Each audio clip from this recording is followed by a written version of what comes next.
Hey, what's going on, guys? So today we got Balance Manifesto for patch 3.17. So in today's video I want to talk about two things. So first thing is gonna be just going over Balance Manifesto, just give you a quick TLDR of what I think are the most important changes. And then the second part is gonna be me talking about the Toxic Rain nerf, because yes, Toxic Rain has actually been nerfed, and that's the build that I have been playing for multiple leagues now in a row, and a lot of people are already asking me what do I think about the nerf. So I am gonna just go over that. But first, let's go over all of the other changes. So first change is change to Hancasting spells. So overall, people are usually, when they are using spells, they are using them with traps, totems, mines of triggering skills like cast on crit, for example. So they are just buffing overall damage of spells, so that people actually are using spells on their own without all of these methods of casting the spells. So overall, between 45% and 60% more damage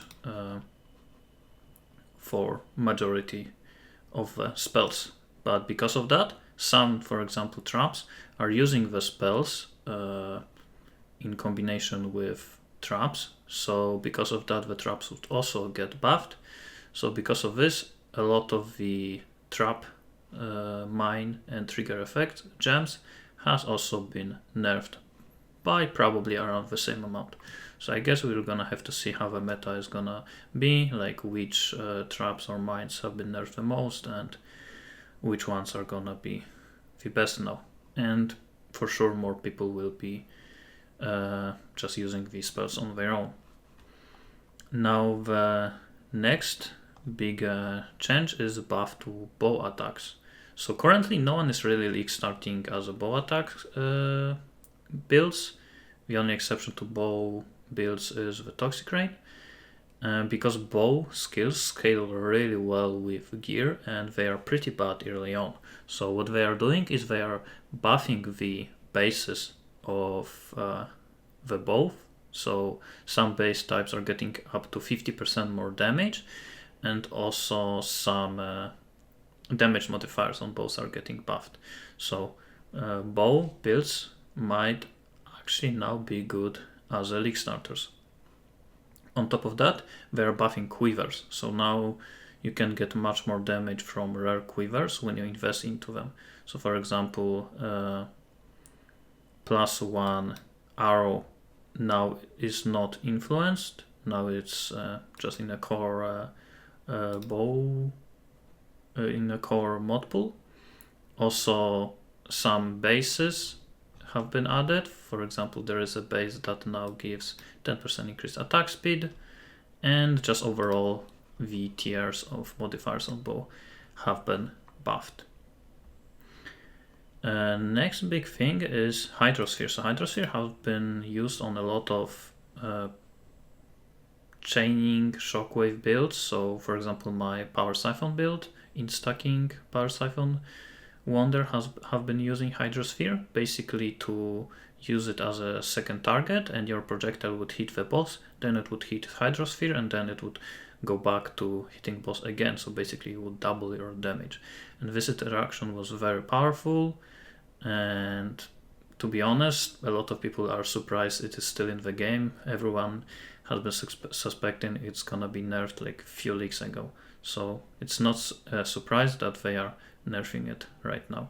So the change is basically that now it's gonna have 1 second cooldown before you can hit it again, which basically reduces the single target damage you can get from it by a lot. The next one, and this is interesting change, is the change to marks. So now marks are actually permanent, and also there is the new gem, mark on hit. So just like we have Hex Touch now for hexes, now we have mark on hit for marks, and this will basically trigger the supported mark when you hit a rare or unique enemy. But the big thing about this one is that it does not need to be linked to the triggering attack. So for example, for Hex Touch, so if you wanted to trigger Hex, you would have to link it to, let's say your attack, like Lightning Arrow, and that Lightning Arrow would trigger the Hex. This does not need to be supported, does not need to be linked to it, so you can have it as a separate link. So basically everyone gets a free mark if you have 2 gem slots, because you need mark skill and support, so mark on hit. So that's a big buff for marks. And because of that, there is no longer trigger a mark when you hit a rare or unique enemy mod on rings. Next change is change to Desecrate. So Detonate builds would benefit a lot from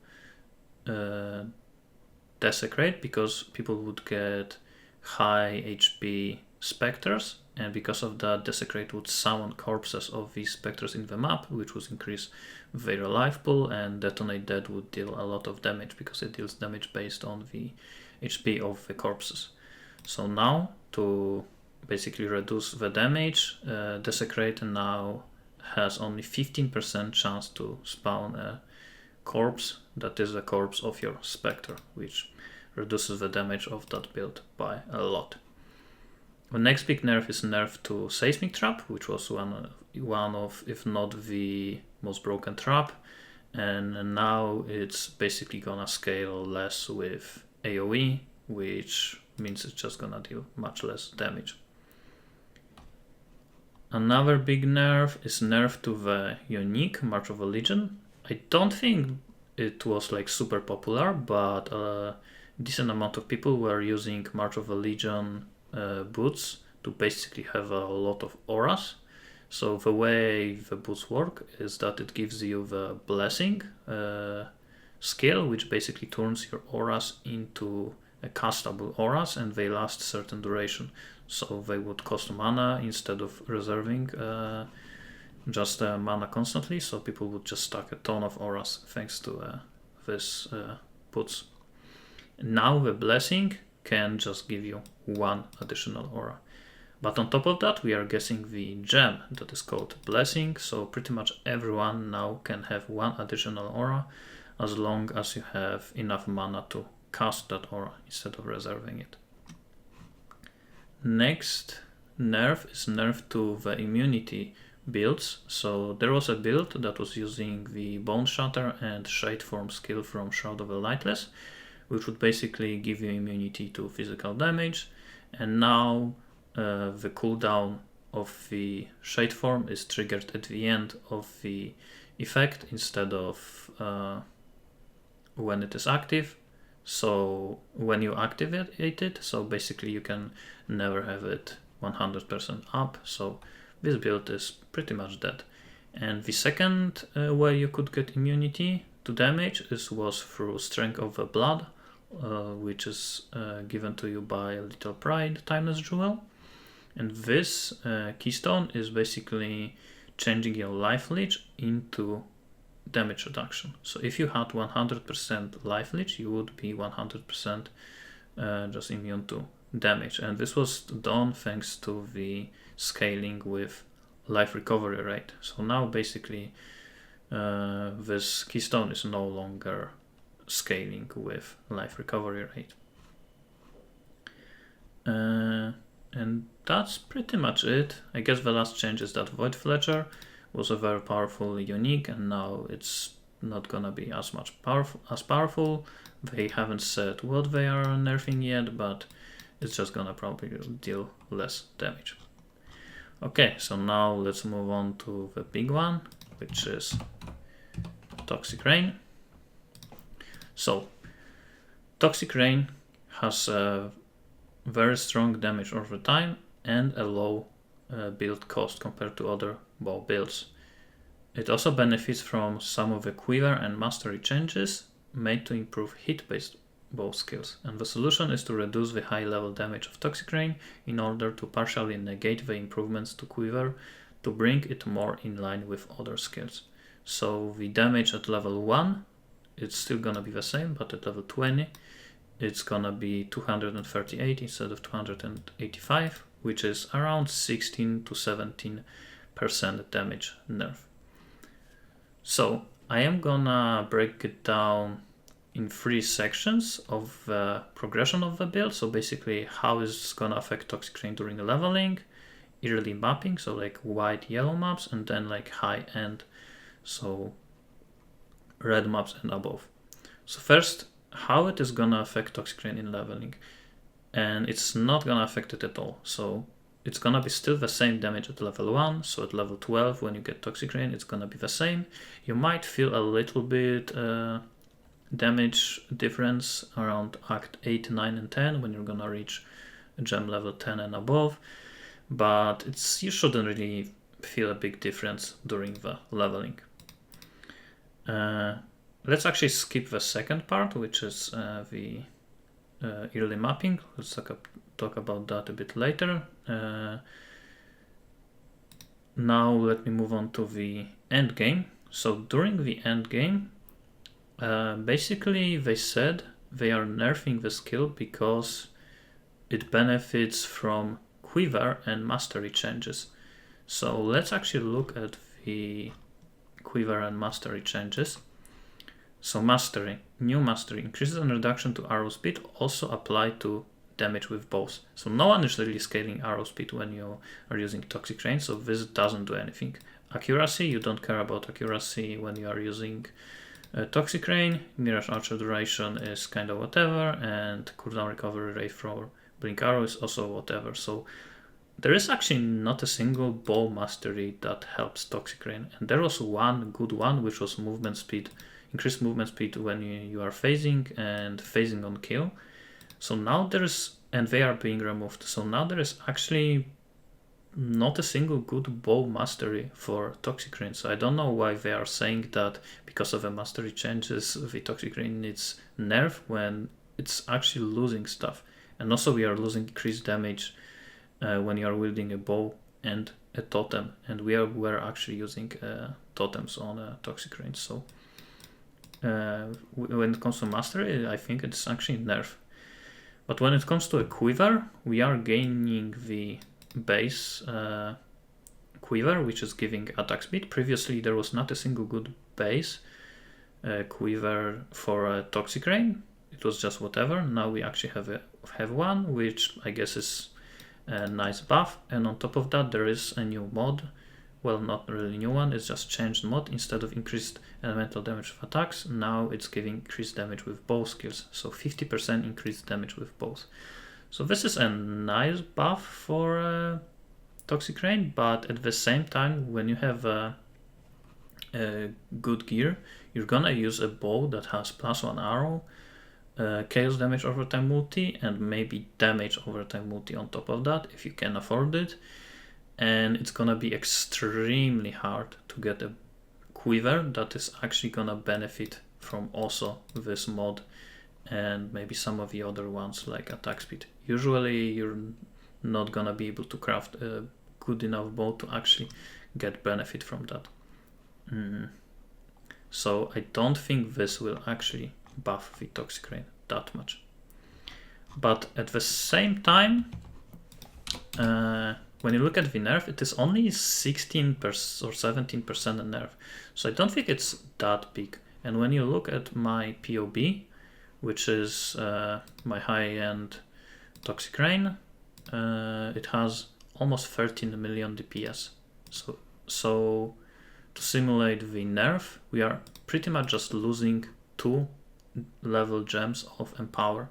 With this is pretty much 17% less damage, and still 10 million, so I don't think it's gonna be that big of a nerf in the end game. And now the last part, which is middle of your character progression, so like early mapping. And for that, I think Toxic Rain has actually been nerfed quite a lot, because that's the moment when you're gonna reach level 20 of your Toxic Rain, but you still don't have a good gear to basically negate the nerf. So during like a white, yellow and early red maps, you're actually gonna feel the nerf, but I still don't think it's gonna be like crazy big. It's just 15% or like 16% less damage. But also what I should mention is that even this league, so during the Scourge League, people would ask me very often how can you get more damage on Toxic Rain, because they would struggle when they reach red maps and they can't really progress. And that was actually very true. Like Toxic Rain was not really good after you like complete yellow maps on a very low budget. You would actually have to start investing a lot into your gear, like getting the multi-modded bow, maybe Watcher Eye or Empower. So you would actually have to start spending a lot of money. And now with these nerfs, it's gonna be even harder to basically break the barrier of between yellow and red maps. So what my opinion is on the nerf is, now if you are planning to league start as a Toxic Rain, you're gonna be fine, you're gonna do well. But if you're planning to go very fast to red maps and do some kind of red map strategy, obviously we don't know yet what the Atlas is gonna be, but let's just assume you're gonna want to go to red maps very fast, I would not suggest Toxic Rain as a league starter. But if your strategy is about farming currency early on, let's say through white maps, or maybe white blighted maps, or endless heist or something like that, then Toxic Rain is still perfectly fine for all of these strategies. You will just use the build to farm a lot of currency, and then after you farm multiple exalts, you can invest into your build, and Toxic Rain is gonna be good enough to get you through the rest of the game. And if you're gonna want to transition to something like logbooks or simulacrums, you are still gonna be fine. Again, it's just 15% less damage, which is gonna be noticeable, but it's not end of the world. So I think Toxic Rain is still fine, it's just a bit weaker. So that's gonna be it. I'm for sure gonna still make a league starter guide for Toxic Rain. I guess we still have to wait for exact patch notes, and I myself might still possibly league start as a Toxic Rain. I guess we will see. So that's gonna be it. Thanks for watching and see you next time.